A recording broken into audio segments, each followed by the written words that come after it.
When the lights dim and your pulse quickens, only one voice dares to guide you deeper into the shadows. Peter Lorre. Randy's old-time radio show presents Mystery in the Air, a series where madness whispers, ancient evils stir, and dark secrets claw their way into the open. With stories that chill the soul and a voice that haunts your dreams, Peter Lorre invites you to listen close and pray you don't hear footsteps behind you. The air is thick with mystery. Breathe it in if you dare.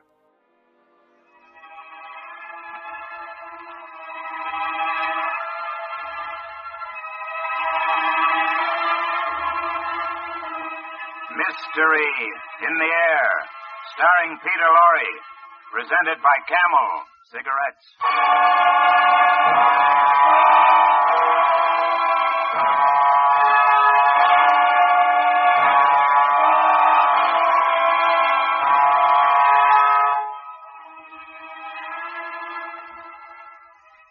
All right, men.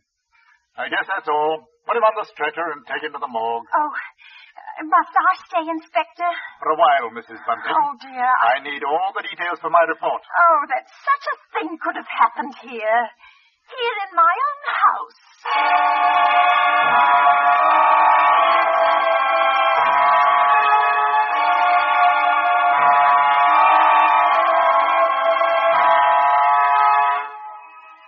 Each week at this hour, Peter Lorre brings us the excitement of the great stories of the strange and unusual, of dark and compelling masterpieces culled from the four corners of world literature.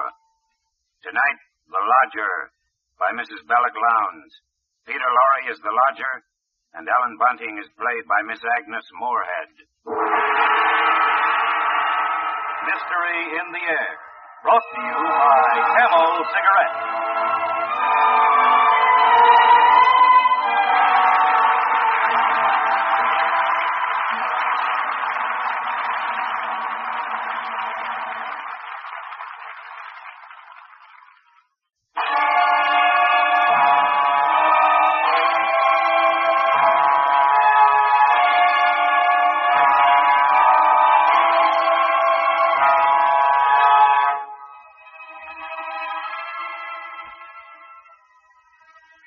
Mrs. Bunting, you said you were looking for a lodger? Yes, Inspector, we had to. But I never dreamed such a thing could happen here, to us. Why, it was only last Tuesday night my husband and I were sitting before our fire reading the newspaper about the latest murder. It was the 5th. By the Avenger. Yes, I remember saying distinctly. Robert, this Avenger person, you know, he could be the fellow standing next to you, or maybe the man you bump into. It's a terrible thought. Yes, but it appears to me that the Avenger's too quick for the police. But look here, it says this girl we got last night was like all the others, pretty blonde, and she'd just come from a music hall, exactly like all the rest of his victims. Oh, what a pity. Ellen, have you stopped to think who fits that description perfectly? Our own Daisy. Oh, shush, what a pretty thought, Bunting. It's a good thing she's with her aunt instead of here. London isn't a safe place for any girl now. Just the same, I can't help thinking how fine it would be to have her here with us. Well, there's no sense even talking about it. We just can't afford it. I know that, Ellen, but I hope we could manage it some way. How? Haven't I script myself half crazy trying to keep us going? I know, Ellen. Well, don't you go worrying about it. I think we can... Who do you suppose that could be? Could it be someone looking for a room? Oh, I wish it were. Then you could have your Daisy back. Well, I went to the front door, and when I opened it, there stood a man wearing a black cape and hat. He carried but a single piece of luggage. Good evening, sir. I saw your sign. It says you have a room to rent. Yes, sir. Please, won't you come in? Thank you. Could I take your cape, sir? No, I'm looking for a quiet room. But it should be very quiet. Oh, we have that, sir. Just that. Above all, our house is quiet. Your bag, sir. May I take it? No, just show me the room, please. Oh, yes, yes, sir. It's right up these stairs, sir. This way. You see, sir, there's just my husband and me here, and we're ever so quiet. I'm sure you'll find this room to your liking. Well, here we are. Yes, I think I like this room. Yes, it is pleasant, isn't it? There's not many rooms with such pretty pictures, now is there? I don't know. Pretty pictures interest me very little. What I like about this room is the simplicity. I like the bareness. Yes, I think I'll take it. What is your name? Mrs. Bunting, sir. All right, Mrs. Bunting, I'll take the room. Oh, yes, sir. And please, sir, let me help you with your luggage. No, don't you touch it. Oh, but I only wish to help. I know. You only wish to help, Mrs. Bunting. It's just, forgive me. It's just that I'm weary. I'm very tired. See, I do a lot of studying. Oh, yes, of course, sir, of course. Well, anyway, you can see how few things I need. It's just what's in this bag. But this here's my favorite book. It's the Bible. Good book, Mrs. Bunting, isn't it? Oh, yes. Oh, yes, indeed it is, sir. Yes, it says, he brings them to their desired haven. Beautiful words, huh? And now at last I found my haven of rest.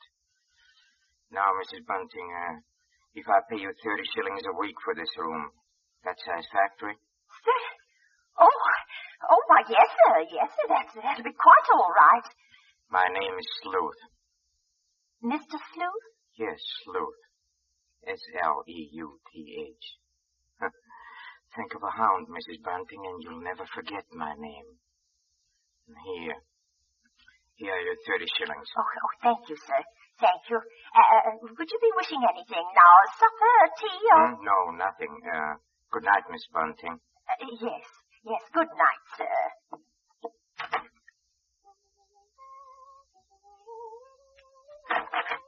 Please stop that. You hear? Oh, sir, what did I do? You were humming. That's music. Oh, but I... Music is an instrument of sin. Oh, yes, sir. And you did tell me, Mrs. Bunting, that your house would be absolutely quiet. Oh, but it is, sir. I didn't mean any harm. Believe me, sir. I believe you. I'm sorry I spoke sharply. I know you're trying to be considerate and kind. Oh, thank you, sir. By the way, Mrs. Bunting, I think I would like some bread and some tea. Oh, certainly, sir. I'll have it in an instant.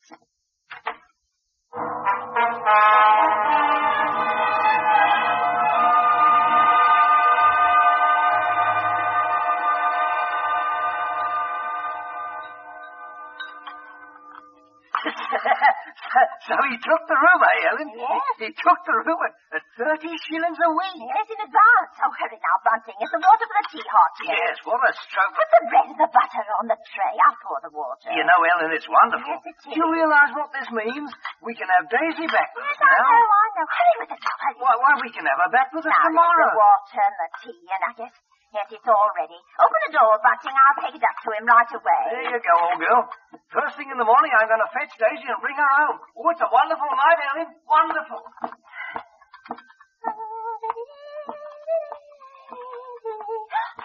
Oh, I mustn't do that. And she has cast down many wounded from her. Yes, many strong men have been slain by her.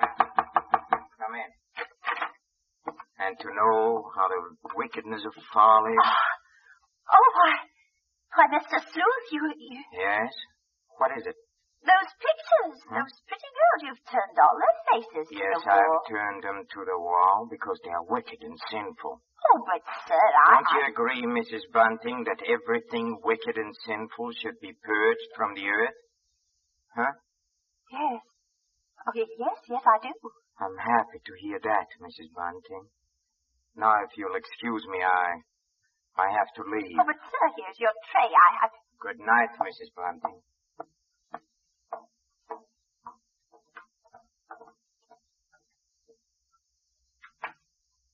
You know, for a moment I was stiff with fear. I set the tray down. He hadn't so much as noticed the light supper I'd prepared for him and rushed to the window to watch. He came out of our cottage and moved off down the street, his black cape swirling about him.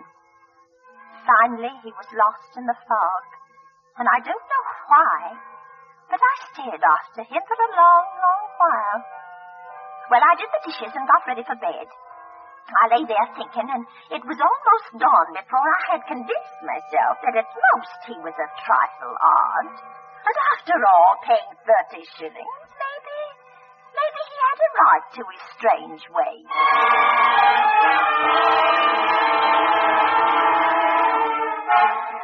It was daylight when I was suddenly awakened by the newsboys shouting in the street. Horrible murder! Read all about Murder at King's Cross last night. Avenger strikes again.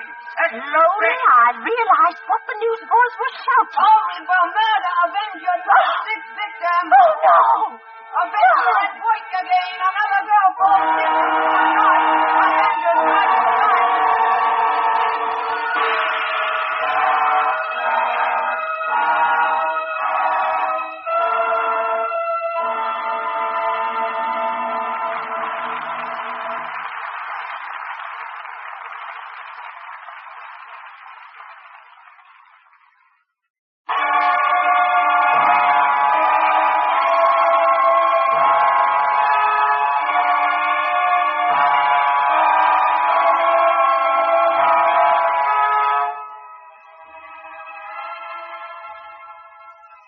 As the inspector takes notes of the terrifying event, Ellen Bunting continues the story. And now, Mrs. Bunting, what did you do the morning you learned the Avenger had murdered his sixth victim? Well, I was a little frightened to meet our lodger, yet I kept my thoughts to myself. After all, you know, there still wasn't much to go on. Robert had gone to make Daisy, so Mr. Sleuth ate breakfast alone. I watched him through the crack in the door. Finally, I went in with more tea. Tea? No. No, thank you. Thank you, Mrs. Bunting. I don't care for any more tea, thanks. You're very kind. But I have to go on with my work now, if you'll excuse me.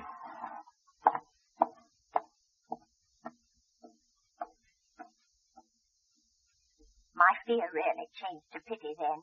Oh, he seemed so helpless and tired. And he was so considerate. This man couldn't be a murderer. It was all a coincidence. Besides, we just couldn't afford to lose that 30 shillings a week. Well, around 10 in the morning, he left the cottage, and I decided to go upstairs and have a look about his room. I had to find out what he carried in his one piece of luggage. It wasn't a bag. It was more like a case. Yes, a case. A case for a knife.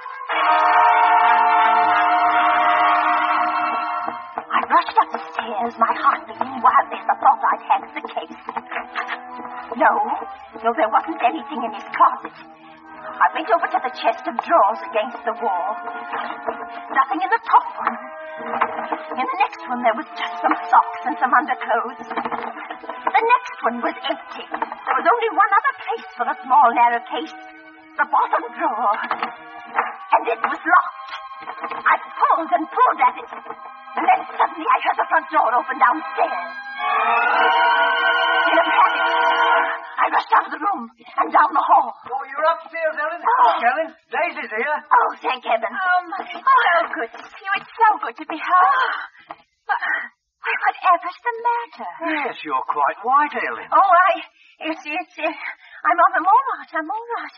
It's just that I wasn't expecting you so soon. Well, it's good to be back. The country's all right, but there's nothing like London now, is there? Oh, no. No, there isn't. Well, as long as that Avenger's about, you're going to have something to do to keep this young lady indoors, London or no London. Oh, don't you worry. Mother will see to that. Oh, well, Daisy, I might as well get you settled. You see, Father? What did I tell you? You'll have a dust cloth in my hand before I have my coat. Mr. Sleuth. Why is my door open? We were just leaving, sir. Have you been in my room? Not at all, sir. From now on, Mrs. Bunting, I shall keep my room locked. Oh, but you see, sir, I was just tidying up a bit, and Mr. Bunting, he brought our daughter home. She just arrived. This is Daisy. Pleased to meet you, sir. She's been away for quite a while. That's why we're a bit excited, you might say. You were probably surprised to hear us laughing and carrying on. Yes, I must say I was, but then, there are different kinds of joy, are there not, Daisy? Yes, I'm sure there are. Yes. There is the despicable, evil joy of the abandoned, and then there is the divine happiness of the blessed. That's a great difference. You understand that, Daisy, don't you? Why, yes, sir. Yes, Mr. Sleuth. Good, dear. There are so few young women nowadays who do. Why, Mr. Sleuth, you mean a girl's not to enjoy life at all? Not to have any fun? Enjoyment and fun, my child, are the devil's breeding ground. All his implements are there. Pleasure and impropriety, the temptation of music, dancing. Oh, that's crazy. Why, there's nothing I like better than dancing. And I'm not... You like to dance? You know what she was saying, Mr. Sleuth? She's just a child. Daisy, you know you've never been one for dancing. You never learned how. I did learn, Mother. While I was away. What's so wrong about it? What's the harm in dancing? It says she lies in wait as for a prey and increases the transgressors among men. I don't know what you mean. I've never heard such nonsense. Nonsense? You call it scripture nonsense? Daisy, go into the front room. It's all right, Mrs. Bunting. It's all right. I'm used to that kind of talk. Good day.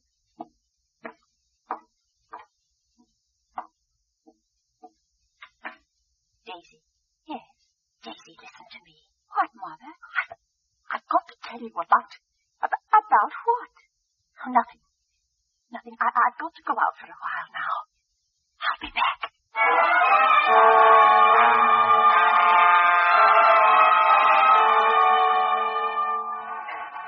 For a moment, I was about to tell her my awful suspicions, but I stopped. They were only suspicions. At the same time, I had a thought. I'd go to the coroner's inquest they were having for the Avenger's latest victim. I was hoping to hear something said that would clear my suspicions of the lodger. At least I'd give him this last chance.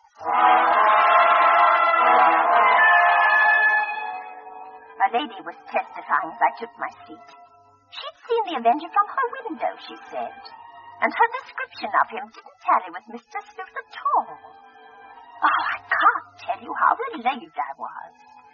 Till it was pointed out she couldn't possibly have seen anyone that night from her window because of the fog.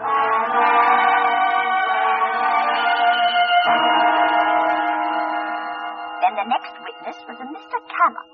I leaned forward anxiously as they swore him in and began asking questions. You say, Mr. Tennant, you're positive that you saw this man? Positive, sir. It was only a few moments before the murder that I saw the Avenger. Describe him. Well, he wore a black cape, I believe, and was very gaunt-looking, and was carrying a small handbag. A handbag? Yes, a small, narrow handbag, such a one as might contain a knife. A knife? Silence in the court. Proceed. Well, he had a low, hesitating voice. I'd say with something of a continental accent. An educated man, I'd judge, but quite mad. And what do you mean by that?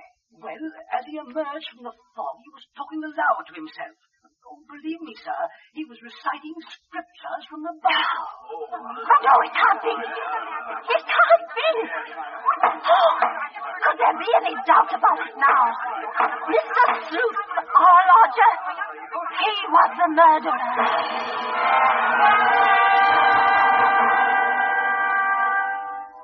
I got out of the courtroom as quickly as I could. I didn't even notice it had started to rain. I hardly remember going home, running and walking somehow, while the nightmare of fear and terror grew bigger and bigger inside me. It was 3 streets from our cottage that I saw my husband, Robert. One thought hit me clearly. I realized Daisy must be home alone with the Avenger. Bunting! Bunting! Why, Ellen, Fanny, what is it? Bunting, where's Daisy? Where is she? Where's Daisy? Why, she's at home. Oh, listen, Bunting, listen. Sleuth! Sleuth is the Avenger. What? What are you saying? Ah, Lodger, he's the Avenger. Daisy's alone with him right now. Hurry!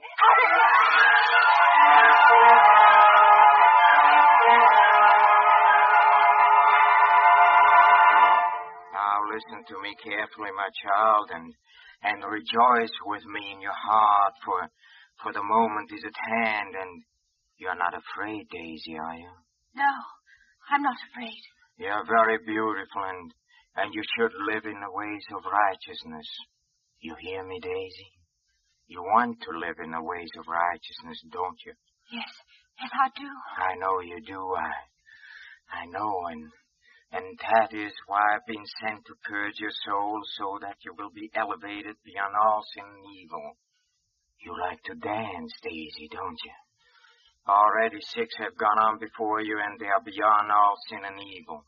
You are the 7th to be elevated, my child, and my work is almost done. For the 7th, I've promised at this appointed hour. Be still, Daisy. And don't listen to the temptations of the crowd when they call out your name, because I am here to save you from all evil and wickedness that consumes you like a wildfire of scarlet and crimson. You like to dance, don't you? Look at me, my child. Look at me and don't fear me. And do not tremble. Woe to them that call evil good and good evil, and put darkness for light and light for darkness. And therefore I must bring you down like the lamb to slaughter. And now I lift my hand with a flaming sword, for now comes the vengeance and the time to rejoice. Daddy, you kill her, Daisy, come here. Drop that knife, you pig! Drop that knife! You're safe. You're safe. Drop that knife, you! Take away your hand. Let go of me. Get away. Don't you know that such that offer death to death, and such that offer the sword to the sword, and no one dare to have pity on them? His knife! His knife!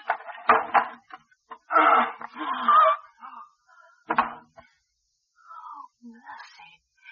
Oh, he fell on the knife. Yes. And he's burning. It's burning in me like a fire. Oh, it purges me and consumes me. All sin and evil are falling away. Praise and glory, for it is I who is the 7th. Yes, the vengeance is fulfilled.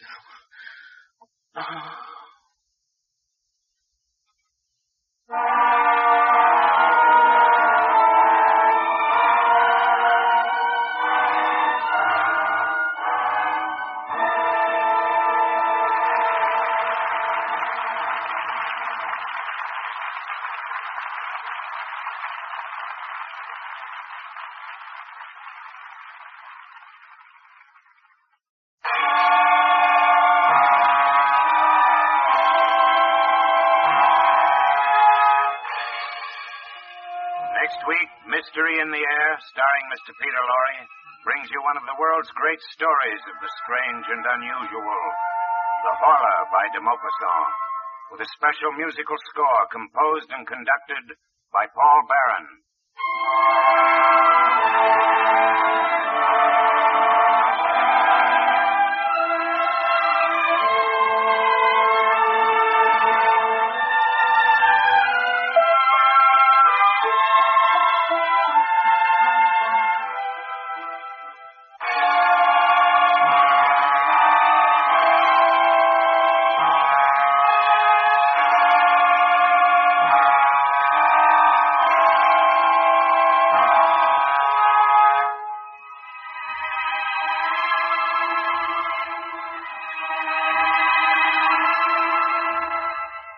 Listen again next week at this same time when the makers of Camel cigarettes present Mr. Peter Lorre in Mystery in the Air. Next week's play will be The Horla by de Maupassant. The artists supporting Mr. Lorre tonight were Agnes Moorehead as Ellen, Henry Morgan as the voice of Mystery, Barbara Eiler as Daisy, Eric Snowden as Bunting, Raymond Lawrence as the Inspector, Rolf Sedan as the Witness, and Conrad Binion as the Newsboy. And on behalf of Mr. Lorre and the entire cast, our sincere thanks to Agnes Moorehead for her great portrayal of Ellen Bunting.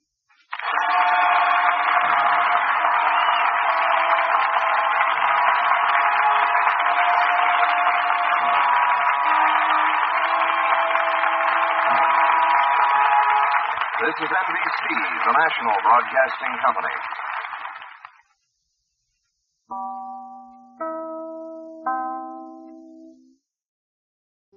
Well, folks, that's all for tonight's broadcast here on Randy's Old Time Radio Shows. Now, bringing these golden oldies back to life takes no small amount of time and effort from our good friend Randy, cleaning up the audio, converting the files, and making sure each show has the best audio possible. If you've enjoyed the program and you'd like to help keep these classics on the airwaves night after night, why not consider a small donation? Every penny goes straight to supporting Randy's work and helping this channel stay on the air. You'll find the links down in the description below. And for those of you kind souls who've already given, Randy tips his fedora to you. Your support truly keeps this old radio spirit alive. Thanks ever so much. And until next time, keep those dials tuned and keep the memories rolling.